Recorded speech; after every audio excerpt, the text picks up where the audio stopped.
Good afternoon friends, welcome to my channel as they like it. एक ऐसा platform जहाँ पे कि हम करंट अफेयर्स को एग्जामिनर्स के पॉइंट ऑफ व्यू से जानते हैं। दोस्तों, ये हमारी कोशिश है कि हम आपको डेली कुछ ना कुछ करंट अफेयर्स में आपके लिए 5 से 10 क्वेश्चन लेके आएँ। और अगर आपको ये हमारी कोशिश पसंद आती है तो प्लीज़ हमारी वीडियो को लाइक करें, शेयर करें और हमारे चैनल को सब्सक्राइब करें। तो देखते हैं आज के करंट अफेयर्स। तो सबसे पहला क्वेश्चन है, what is north stream? Basically north stream क्या है? ये रिसेंटली न्यूज़पेपर्स में बहुत ज़्यादा छाया हुआ था, इसलिए हमें जानना ज़रूरी है। नॉर्थ स्ट्रीम बेसिकली एक set of offshore natural gas pipelines हैं जो कि बाल्टिक सी के अंडर से होती हुई रशिया से लेके जर्मनी तक हैं। ये इसमें दो टाइप की पाइपलाइन आती हैं, नॉर्थ स्ट्रीम 1 और नॉर्थ स्ट्रीम 2। नॉर्थ स्ट्रीम 1 जो है वो वायबॉक से लेके जर्मनी के लुम्बिन तक जाती है और नॉर्थ स्ट्रीम 2 जो है वो उस लूगा रशिया से लेके लुम्बिन जर्मनी तक जाती है। नॉर्थ स्ट्रीम 1 और नॉर्थ स्ट्रीम 2 दोनों की कैपेसिटी 55 बिलियन क्यूबिक मीटर्स है। ये जो नॉर्थ स्ट्रीम 1 है वो 2011 में बन के तैयार हुई थी और ऑपरेशनल है। नॉर्थ स्ट्रीम 2 जो है वो 2021 में बन के तैयार हो गई है, हालांकि ऑपरेशनल नहीं है क्योंकि इसके ऊपर जर्मन चांसलर ने सैंक्शन के चलते बैन लगा रखा है। तो ये आपको पता होना चाहिए। ये दोनों ही पाइपलाइन जो हैं गैसप्रॉम एक रशिया की कंपनी है वो ऑपरेट करती है। हमारा दूसरा क्वेश्चन है दोस्तों कि बैरक्तार ड्रोन क्या है? ये शायद आप में से बहुत लोगों को पता होगा कि ये रिसेंटली न्यूज़ चैनलों में छाया हुआ था कि बैरक्तार ड्रोन यूक्रेन की आर्मी रशिया की आर्मी के अगेंस्ट यूज़ कर रही है।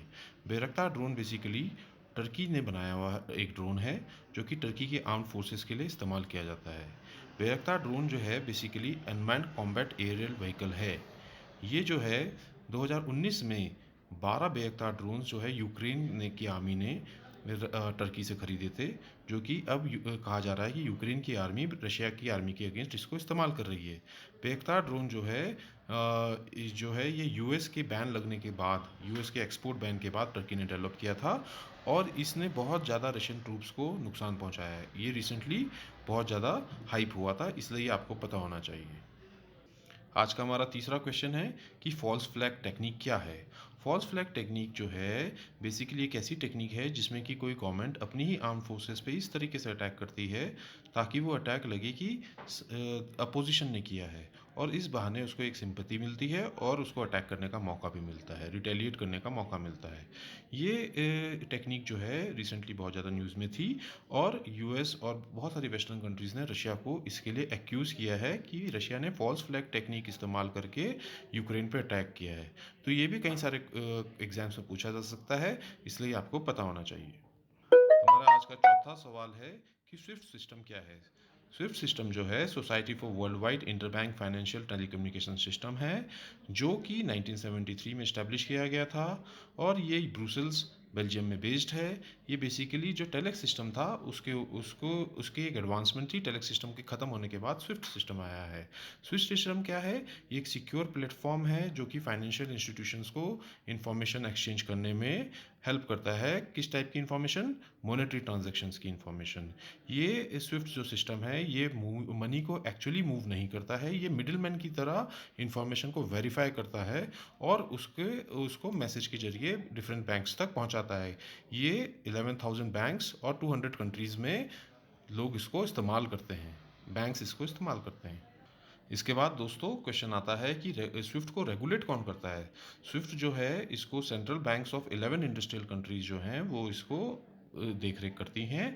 जो ये स्विफ्ट सिस्टम है इसमें कई सारे बैंक्स हैं 11 बैंक्स में, जैसे national bank of Belgium, US federal reserve system, bank of England, European central bank, bank of Japan और कुछ अदर मेजर सेंट्रल बैंक्स। इसके बाद दोस्तों क्वेश्चन उठता है कि is there any alternative to SWIFT system? Russia के कुछ बैंक्स को स्विफ्ट सिस्टम से जैसे बैन कर दिया है, तो इसके अलावा भी कोई सिस्टम है?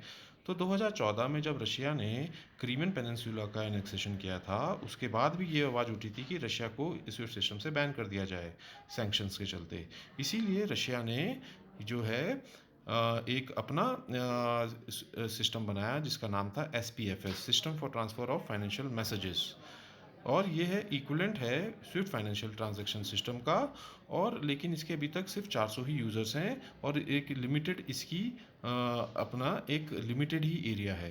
तो एज सच कोई और सिस्टम डेवलप नहीं हो पाया है, बट ये एक एकमात्र इस स्विफ्ट का alternative at the moment available है। ये आपको पता होना चाहिए क्योंकि ये बहुत ज़्यादा अभी न्यूज़ में है। उसके बाद दोस्तों क्वेश्चन आता है कि why is the reluctance to cut Russia off from SWIFT. SWIFT से रशिया को स्विफ्ट के से हटाने के लिए बहुत सारी कंट्रीज़ में अपोजिशन क्यों है? ऐसा इसलिए है कि दोस्तों क्योंकि रशिया जो है वो यूरोप का मेजर एनर्जी सप्लायर है और 40% यूरोप की एनर्जी नीड्स जो हैं वो रशिया ही पूरी करता है। और जो ये सारी कंट्रीज़ यूरोपियन कंट्रीज जो रशिया से गैस और एनर्जी के ऊपर डिपेंडेंट हैं, वो बेसिकली स्विफ्ट सिस्टम को इस्तेमाल करके ही रशिया को पेमेंट कर पाती हैं। और इसके साथ साथ हमें ये भी पता होना चाहिए कि स्विफ्ट सिस्टम से हटाने से रशिया के बैंक्स को तो नुकसान होगा ही, बट यूरोप के भी बहुत सारे बैंक्स को अपना पैसा जो उन्होंने रशिया पे या रशिया की कंपनीज में उधार लगाया हुआ है या उनको लोन दिया हुआ है, वो उनको वापस लेने में बहुत दिक्कत आएगी। यूरोपियन कई सारे बैंक्स हैं, ऑस्ट्रिया के, फ्रांस के, इटली के, जो कि रशिया में जिनका बहुत ज़्यादा एक्सपोजर है, इसलिए ये रशिया को स्विफ्ट सिस्टम से हटाना नहीं चाहते हैं। आते हैं दोस्तों आज के 8वें क्वेश्चन पे कि नेटो क्या है। नेटो बहुत ज़्यादा न्यूज़ में भी चल रहा था, तो ये तो हमें थोड़ा सा पता होना चाहिए। NATO is basically North Atlantic Treaty Organization. ये एक इंटरगवर्नमेंटल मिलिट्री अलायंस है 30 कंट्रीज़ का, जो कि वर्ल्ड वॉर 2 के बाद सेटअप हुआ था। ये करता क्या है, ये नॉर्थ अटलांटिक ट्रीटी को लागू करता है, बल्कि नॉर्थ अटलांटिक ट्रीटी को अप्लाई करता है।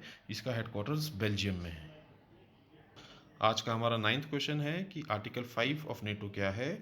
जो नेटो के बारे में तो सभी को पता होगा, बट आर्टिकल 5 ऑफ नेटो क्या है ये जरूर पता होना चाहिए। कई एग्जाम्स में पूछा जा सकता है क्योंकि ये आजकल न्यूज़ में बहुत ज़्यादा हाईलाइटेड है। आर्टिकल 5 जो है नेटो का, वो प्रिंसिपल ऑफ कलेक्टिव डिफेंस के ऊपर है। और ये क्या बोलता है, ये बोलता है कि an attack on one member of NATO is an attack on all members. मतलब नेटो की किसी भी एक मेंबर के ऊपर अटैक होना मतलब नेटो की सारी कंट्रीज़ के ऊपर अटैक होना। तो ये आपको पता होना चाहिए क्योंकि इसकी बहुत ज़्यादा सिग्निफिकेंस आज की डेट में बढ़ गई है। तो दोस्तों, आपको हमारी ये कोशिश कैसी लगी है ये ज़रूर बताएं, और अगर पसंद आई है तो इसको लाइक और शेयर भी करें और सब्सक्राइब करें, ताकि हम आपको ऐसी वीडियोस डेली लेके आते रहें। Thank you very much.